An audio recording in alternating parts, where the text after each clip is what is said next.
तो दोस्तों, मैं राकेश, आपका टैक्स जंक्शन की स्पेशल पेशकश है जिसमें हम बोलते हैं अनटोल्ड स्टोरीज।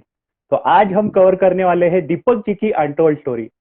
क्योंकि दोस्तों, प्रोफेशन कोई भी हो, चाहे वो डॉक्टर हो, इंजीनियर हो, लेकिन एक चीज हमेशा सामने रहती है कि जो आदमी कुछ हटके करता है अपने जिंदगी में, वो आदमी अपने नजर में आता है और हम उसके बारे में बहुत कुछ जानना चाहते हैं। तो उसीलिए मैंने आज दीपक जी को इनवाइट किया है मेरे चैनल पे। तो दीपक जी, हम आपका स्वागत करते हैं टैक्स जंक्शन पे। नहीं नहीं, थैंक यू दिल से थैंक मैं पूछ रहा था, आपका बचपन कहाँ गया, कैसे गया, और कैसे आपने बचपन कौन से गांव में गया, और आप घर में कितने लोग थे? यू। देखिए, घर में शुरू से जॉइंट फैमिली रहा है। हाँ हाँ। और ऐसा घर में बहुत लंबा चौड़ा परिवार था। और हाँ हाँ। बड़ी माँ जॉब करती थी। तो ज्यादातर मेरा बचपन जो है मेरे ननिहाल में बीता है। मेरी नानी के गांव में बीता है। अपने गांव, नानी के गांव, फिर मम्मी का जहाँ जहाँ जॉब मम्मी जाती थी वहां पे मतलब कि तीनों जगह हम घूमते रहते थे। अच्छा। लेकिन ओके में ओके। नहीं रहे, गांव में ही थे। नानी के गांव रह गए, अपने गांव रह गए, और मम्मी का जहाँ ड्यूटी होता था, वहां जहाँ जाती थी मम्मी, वहां पे जैसे आज पोस्टिंग यहाँ हो गया, फिर 5 साल बाद कहीं और हो गया, ऐसे करके 2 साल बाद पे, तो ऐसा होता था शुरू से लेके। फर्स्ट क्लास एकदम टेंशन फ्री जिंदगी रहा है। क्रिकेट खेलो, बच्चों के साथ मौज मस्ती, गाँव में घूमो फिरो। हम लोग लुक्का छुपी, हम लोग चुड़िया नुकिया कहते थे उसको। अच्छा। और चोर पुलिस, और क्या क्या, नदी में हम लोग तैरते थे। हमारे गांव में नदी है। अब तो खैर बहुत विकराल स्थिति, पहले तो नहीं पता, उस समय बाढ़ नहीं आता था तो पहले नहीं पता चलता था कि यार ये नदी ऐसा विकराल रूप भी लिया जा सकता है। उसको फन के तरीके से हम लोग देखते थे। हम लोग को याद है, पपीता, पपीते का डंटी जो होता है ना, जिसमें पत्ते का डंटी होता है, वो लेके हम लोग नदी में जाते थे। बीच से डंटी निकाल के सांस लेते रहते थे, अंदर लुक्का छिपी खेलते थे। तो ये तो सारा पढ़ाई बचपन में आपका इतना नहीं था दिलचस्पी? पढ़ाई में दिलचस्पी नहीं था आपका ज्यादा? में, पढ़ाई में हमें दूर दूर तक, जो कहा जाता था कोसों, 500-700 किलोमीटर दूर तक पढ़ाई से मेरा कोई लेना देना नहीं था। ये इसलिए पढ़ाया हमको, या इसलिए हम पढ़े कि पापा बोलते थे कि एक जो शिक्षित कलाकार होता है या शिक्षित आदमी होता है, उसका अलग एक बॉडी लैंग्वेज होता है। एक सोसाइटी में एक अलग मतलब कि ये होता है। सबको तो पता नहीं था कि भाई लड़का बिग बॉस में जाएगा या इतना आगे बढ़ेगा, या जो भी कुछ कर रहा है वो धीरे धीरे उसको अचीवमेंट, या जो भी उसको मतलब ये सब मिलेगा। तो गार्जियन जो होता है ना, वो एकदम सेफ सेफ रखना चाहता है कि चलो बच्चा अगर आगे बढ़ा तो उसको कोई आगे दिक्कत ना हो। तो पापा एटलीस्ट चाहते थे कि कम से कम तुम, पहले हम 10th के बाद कहे कि हम नहीं पढ़ेंगे, हम मुंबई जा रहे हैं, हमको सिंगर बनना है, और वहीं पे जाके देखेंगे, सब रह के स्ट्रगल करेंगे। और एक एग्जाम्पल देते थे हम, सचिन तेंदुलकर। पढ़ने का मन ना हो ना, तो आपको एक मतलब कि एग्जाम्पल मिल जाएगा जो वो नहीं पढ़ा, वो नहीं पढ़ा था, वो नहीं पढ़ा था, जो अचीव कर गया ड्रीम। और उन टाइम पे क्या होता था ना कि आपके घर के बगल में या आसपास हाँ कोई एक ऐसा बंदा हो जाता था, एक न्यूज आ गया पेपर में कि फलाने के लड़के ने निकाला आईआईटी, फलाने के हाँ। लड़के ने निकाला यूपीएससी एग्जाम क्रैक किया, वेपर लाइट के नीचे पढ़ के यूपीएससी निकाल लिया। और होता ये था कि यूपीएससी निकाला वो, और इंटरव्यू यहाँ मेरा पापा ले रहे होते थे। सुना कि एक वो लड़का है, ये निकाल दिया, ये निकाल दिया यार। अच्छा, एक मिनट, हम ट्वेल्थ में एक बार फेल कर हाँ, अरे बाप रे। गए। लेकिन ट्वेल्थ में हुआ दीपक था। जी, हाँ बोलो बोलो आप अपना। 10th किया, उसके बाद फिर बोले पापा कि 12th कर लो। कि हाँ पापा नहीं करने का मन कर रहा है। तो फिर कहे कि ठीक है, नहीं करना पड़ेगा। फिर हम दोस्तों से पूछे तुम क्या ले रहे हो, तुम क्या ले रहे हो, तुम सब बोला साइंस ले रहे हैं। तो साइंस छोड़ के दूसरा अगर कोई आप नाम ले लो तो फिर सोसाइटी में आप अपनी इज्जत खोलिए। फिर दोस्तों में साइंस लिए हो तो बैठने लायक हो। तो फिर हम भी जबरदस्ती में, मतलब कि दोस्त लोग साइंस लिया है तो ट्यूशन साथ में ही जाएंगे, अभी स्कूल से निकले हैं तो नए नए क्या देखना, तो इस चक्कर में हाँ साइंस वाइंस ले लिए। फिर बाद में पता चला कि अपनी औकात से बाहर है साइंस। और A+B का होल स्क्वायर तो क्या, फिजिक्स का क्या, लॉ ऑफ इनर्शिया और ये मोशन, ये वो समझ नहीं आया कुछ। और क्रॉस लग गया। साइंस में। और अच्छा एक चीज और, साइंस में क्रॉस लगा था लेकिन हम ट्रिपल ही निकाल लिए थे। मतलब ये भगवान भी अलग, मतलब कि 12th में है लेकिन लड़का ट्रिपल ही निकाल लिया। ट्रिपल ही निकल लिया। अच्छा ट्रिपल ही लेकिन निकाले तो ज्यादा। हम्म। आपका अगर मैं बोलूं कि जैसे संगीत होता है, कोई भी प्रोफेशन हो, मतलब डॉक्टर हो, सीए हो, तो वो एक कहीं तो भी अपन देखते हैं अपने इनहेरिटेंस होता है, अपने खानदान में कोई करता रहता है, या फिर चाचा नाना बुआ ये। तो आप अगर संगीत में आए हो, तो आपने किससे देखा कि ये मैं अब संगीत इससे मैं सीखूंगा, या फिर मेरे को भी संगीत में कुछ करना है जिंदगी में? नहीं मेरे मतलब कि देखिए, मेरे खानदान में कोई प्रोफेशनली गाता नहीं था, हाँ। कोई नहीं।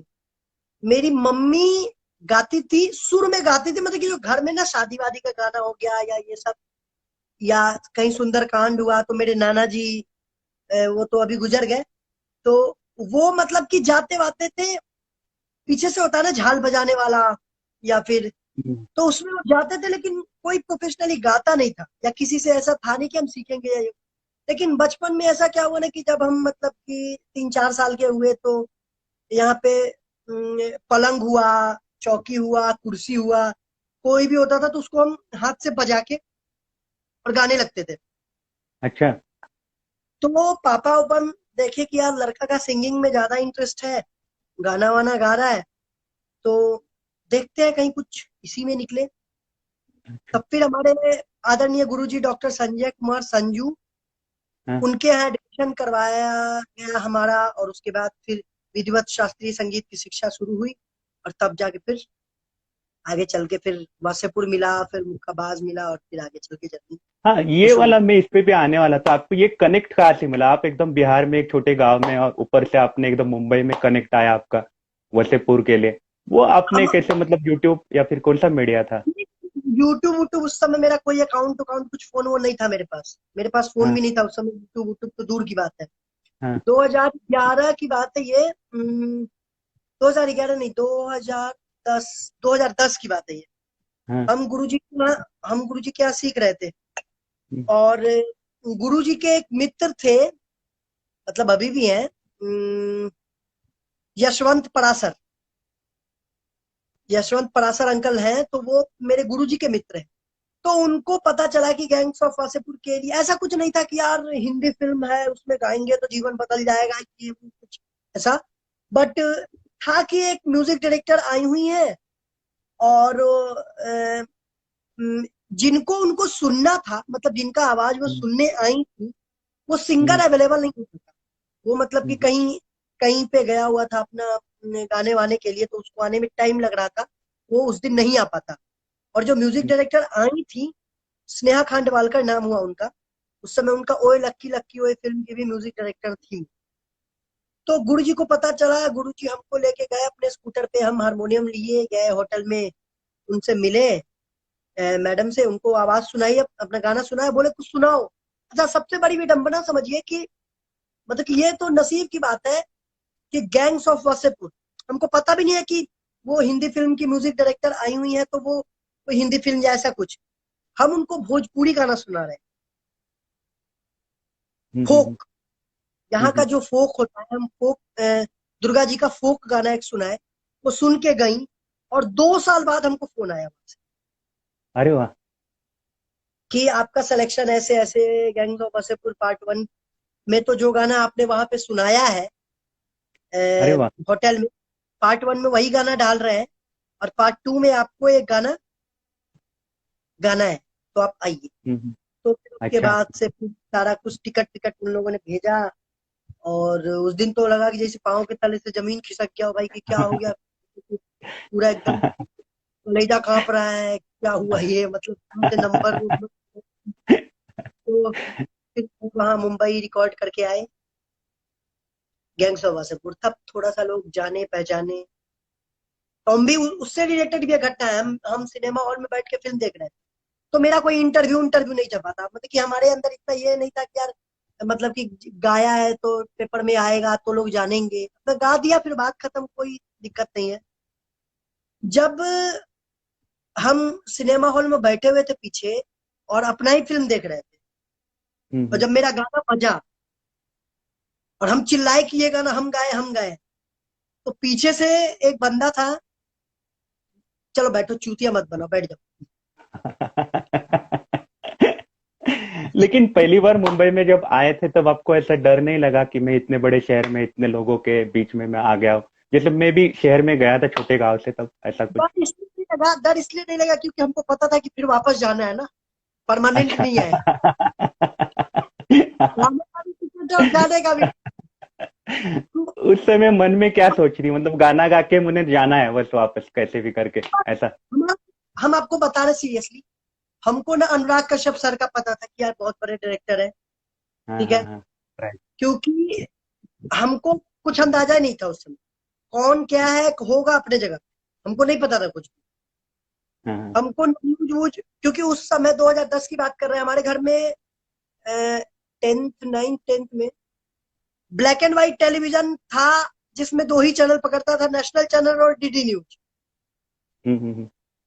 तो उसके अलावा हम लोग बस देखते थे शक्तिमान, और ये बस उससे ज्यादा और उस चैनल पे इंटरव्यू तो किसी का आता नहीं है।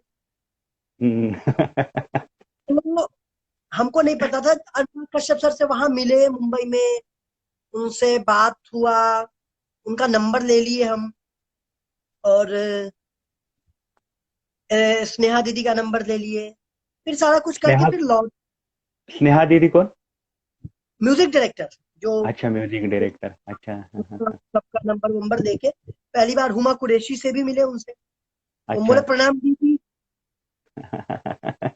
कहती है तो ओवरऑल मुंबई का एक्सपीरियंस "आवाज़ आपका बहुत कैसा धीरे रहा? बोल रही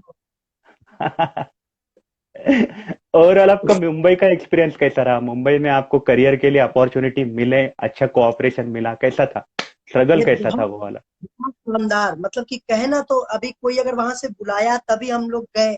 ऐसे क्या होता है कि किसी अनजान शहर में बिना किसी के बुलावे पे जा रहे हो पहली बार, कहाँ रहोगे, कहाँ रुकोगे, कहाँ बैठोगे, क्या खाओगे, क्या पियोगे, कहाँ लेटोगे, कुछ पता नहीं होता है। हम्म लेकिन वहां से बुलाया गया, प्रोफेशनली गवाया गया, तो वहां पे रहने में कोई दिक्कत नहीं, खाने में कोई दिक्कत नहीं, सारा कुछ। हम्म बस मतलब होता क्या था कि वहां पे कुछ ढलने में चीजें, हम लोग को यहाँ पे आदत था कि 5 बजे 6 बजे जग जाना, 5 बजे। हाँ हाँ हाँ हाँ। अब हम लोग जगते थे और वो जगी होती थी दीदी, स्नेहा दीदी। हम्म तो दीदी आप बड़ा जल्दी जग जाती है, नहीं बोले नहीं नहीं अभी हम सोने जा रहे हैं। और जो वहां पे एक दीदी आती थी जो खाना बनाती थी, तो उन लोग अलग लाइफ था कि वो बना के भी चली जाती थी, बाद में वो जगती थी।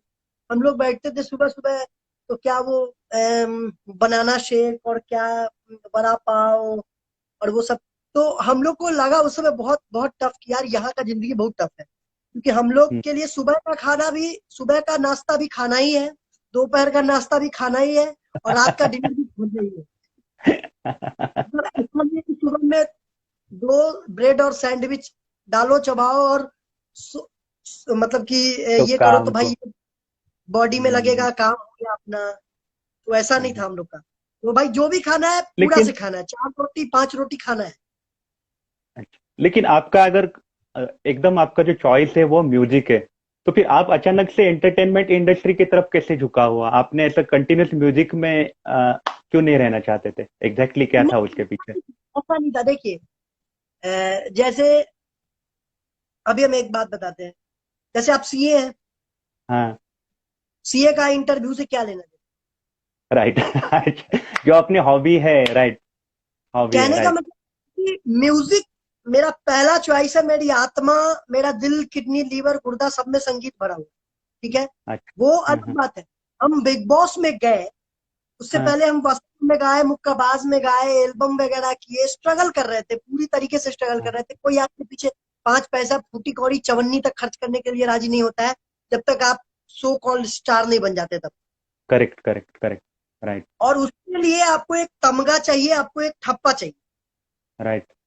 और बिग बॉस का ऑडिशन देने के बाद, अब ऐसा तो नहीं था कि किसी के पैरवी और इससे जाओ बेटा तुमने बिग बॉस लिख दिए, जब पहुंच खुद ऑडिशन दे के गए थे वहां तक। 7 ओके। 8 10 12 ऑडिशन का उसका प्रोसेस था, सारा प्रोसेस दे के गए थे। और वहां हमको एक ही था कि वहां पहुंचेंगे भी तो 24 घंटा है बिग बॉस में, जो दिखाया जाता है, जो देखते हैं हम लोग। मेरा जुबान है, हम आदमी है, हम गाएंगे वहां तो लोग दिखाएंगे ही। हाँ। तो अच्छा, तो गाने का ये दिल है। आपका। हाँ हाँ हाँ हाँ हाँ हाँ। ऐसी बात तो नहीं है कि हम रेसलिंग में गए कि वहां पे सिर्फ मेरा रेसलिंग दिखाया जाएगा, गाना दिखाया नहीं जाएगा।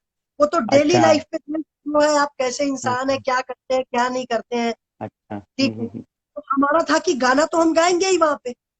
हाँ हाँ और हाँ वो हाँ। प्लेटफॉर्म है कि हम वहां पे गाना भी सुना सके, लोगों को बता सके कि हम एक सिंगर हैं, हम गाते हैं। तो लोग जानेंगे भी, जो बिग बॉस देखते हैं उसमें कुछ म्यूजिक म्यूजिक डायरेक्टर प्रोड्यूसर होंगे जो बुलाएंगे, जो गवाएंगे। और चैनल से एक बार जुड़ जाने के बाद, मान लीजिए कि चैनल आप इंडस्ट्री में चले गए, आपको लोग जान गए कि हाँ ये लड़का है, गाता है, फलाने फलाने जगह से है, तो लोग काम देंगे।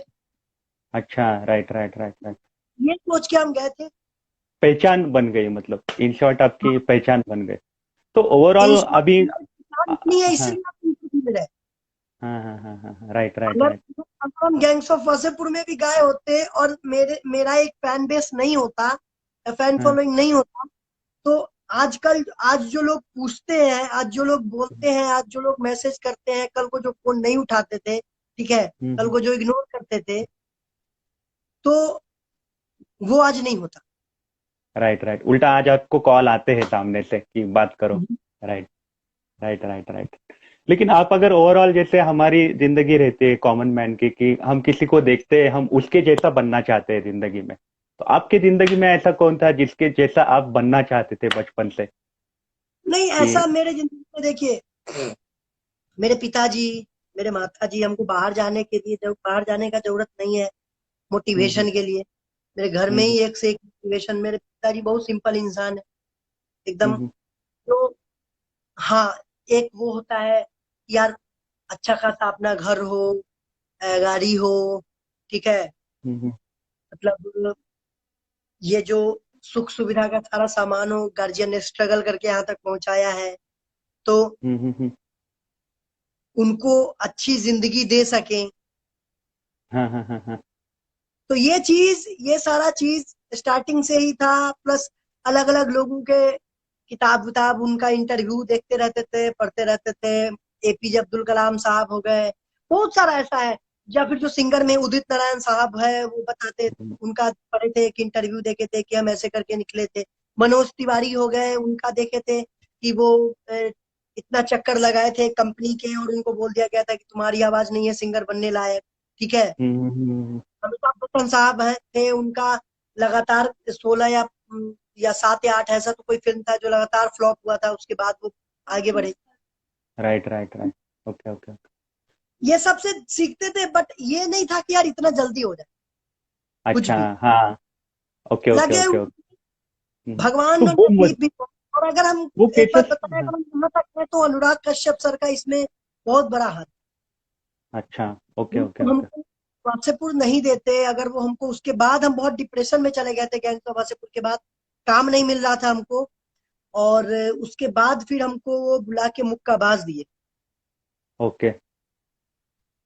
तो मतलब उनका बहुत। इतना गैप था करियर में और मालूम नहीं था कि अब क्या होने वाला है। ओके। तो ऐसे फेज में जब आप थे, जैसे आपको बीच में काम नहीं मिल रहा था, तो वो फेज में आपको कभी मन में आया नहीं कि नहीं अब नहीं होगा, मैं क्विट करता हूँ, ऐसा क्विट का, मैं अब नहीं करूंगा, ये इंडस्ट्री में मुझे काम नहीं करना है, ऐसा आया कभी मन में? क्विट का ऑप्शन आया था, लेकिन पढ़ाई के लिए।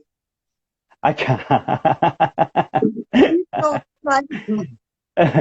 तो बेटर है मैं इसमें ही पढ़ा रहा हूँ, पढ़ाई नहीं करनी है, ऐसा? ग्रेजुएशन अच्छा ग्रेजुएशन हम कर लिए, तो पापा बोले कि तुमको स्ट्रगल करना है तो अब तुम एमबीए कर लो। अच्छा। बीबीए के लिए तो हम बोले कि पापा ग्रेजुएशन कर दिया, तो इसके लिए एमबीए की क्या जरूरत है। तो वो बोले कि हाँ, एमबीए इसलिए क्योंकि एमबीए कर लोगे फिर मुंबई जाओगे, तो उसके बाद फिर वहां पे अच्छा जॉब मिलेगा, अच्छा सैलरी होगा, ताकि तुम वहां का खर्चा तुम बचा पाओगे, अपना निकाल पाओगे खुद ही। जैसे ग्रेजुएशन तुमको क्या ही नौकरी देगा। Correct correct correct. Graduation right. में हमारा एक नौकरी लगा था, 9,500 रुपया उसका महीना था। हाँ हाँ हाँ।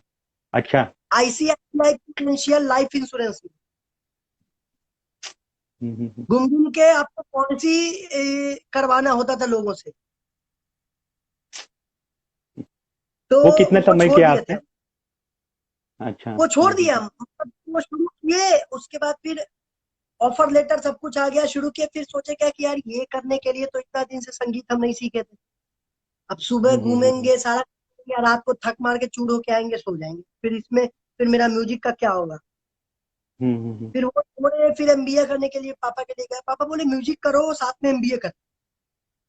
वहां पे गए तो फिर वहां पे पैसा वैसा का लोचा हुआ। अच्छा। एजुकेशन लोन के लिए अप्लाई किए थे, तो एजुकेशन लोन वाले वो बार बार वो उनके बीच में आ रहा था कि तुम एक बार फेल हुए हो, तो उसमें दिक्कत आ हम्म। रहा है एजुकेशन। हम्म। जबकि पता है आपको, मैं बता दूं, साइंस से फेल होने के बाद हम कॉमर्स लिए दोबारा से, और कॉमर्स लेके पढ़े, और हम मुजफ्फरपुर टॉपर थे। क्या बात है। 77% मार्क्स आया था हमको, और बिहार में मेरा 13वां स्थान था। क्या बात है। और क्योंकि कॉमर्स से पढ़े थे, तो पापा इतना अंदर बोल दिया कि फेल हो, मतलब कि फेल हो गया कोई बात नहीं है, लेकिन इतना अच्छा नंबर से पास कर जाओ कि आगे तुमको अच्छा से हो जाए, ये वो जिंदगी, चलो जो हुआ सो हुआ। तो फिर सारा हम्म। एनर्जी सब दिए और जान फूक दिए उसमें, खूब पढ़े एकदम। फिर एक दो चैलेंज भी लग गया था कि तुमसे ज्यादा नंबर लेके आएंगे, हाँ हाँ हाँ। तो फिर अच्छा नंबर आया। बट वही एजुकेशन लोन का प्रॉब्लम चल रहा था, और कॉलेज वालों का दबाव था कि जल्दी फी जमा कीजिए, जल्दी फी जमा कीजिए। अरे। बोले मैडम रुकिए, सब्र कीजिए, लेकिन माने नहीं वो लोग। भगवान करे नहीं माने, ठीक किए नहीं माने, हम छोड़ छाड़ के चले गए। बड़ा लेकिन उसमें आपको। बड़ा गिल्टी फील हुआ था, उसमें बहुत गिल्टी फील हुआ था, माँ बाप का पैसा सारा बर्बाद कर दिए। 25,000 रजिस्ट्रेशन फी, रहने सहने खाने पीने, गैस लेना, गद्दा लेना, तकिया लेना, और फिर सब वो सारा खरीदना। 50 सारा कर्ज कर्ज लिए थे। 12-13 हजार रुपया था मम्मी के पास, बाकी सारा कुछ इधर उधर से हुआ था अरेंजमेंट। तो वो गिल्ट था अंदर से कि यार सारा छोड़ के आ गया, सब तो बर्बादी हो गया। और गिल्ट तब और बढ़ जाता है जब माँ बाप कुछ ना बोले। दो हाँ। चार घींच दे, तीन चार झापड़ तो चलो भाई साहब बराबर, हम अगर किए तो आप भी तो कूटे हैं, लेकिन अगर नहीं मारे तब और दिक्कत होती है। तो फिर बहुत बहुत उस समय बहुत डिप्रेशन टाइप में थे कि यार क्या हो गया, क्या मतलब वासेपुर में गाने के बाद नहीं होना था तो कुछ नहीं होता, फिल्म में गा लिए, पुराना इंटरव्यू सब देखते थे अपना, और उसके बाद भी कुछ नहीं हो रहा है। और जिसको जिसको मैसेज कर रहे हैं उसका कोई रिस्पॉन्स नहीं आ रहा है, सबका नंबर चेंज हो गया। अनुराग सर का नंबर चेंज हो गया है, स्नेहा दीदी का नंबर चेंज हो गया, बार बार मैसेज कॉल करते थे, डीपी दिखता नहीं था, फिर व्हाट्सएप आए। फिर मेरा दोस्त एक आईडी बनाया इंस्टाग्राम का, बोला कि नया नया शुरू हुआ है, इस पे करो, लोग इस पे जवाब देंगे कहीं अगर, क्योंकि ज्यादा लोग नहीं आए। तो फिर आईडी खोज के अनुराग सर को मैसेज किए, और नसीब, कहना नसीब के बहुत सही है, नसीब हुआ कि मैसेज जिस समय किए ना उसी समय सीन हुआ। अनुराग सर को मैसेज किए कि सर हम दीपक वही जिससे आप गवाए थे मुंबई में, सर याद कीजिए, आप तो भूल गए सर, आपका नंबर भी चेंज हो गया। तब फिर वो नया नंबर दिया अपना, ये नया नंबर है मेरा दीपक। और तब फिर उसके बाद सर से बात हुआ, फिर सर मुक्काबाज के लिए अपने आप सर का कॉल आया, फिर मुक्काबाज में गए गाए, और उसके बाद से मेरी जिंदगी बदल। अच्छा।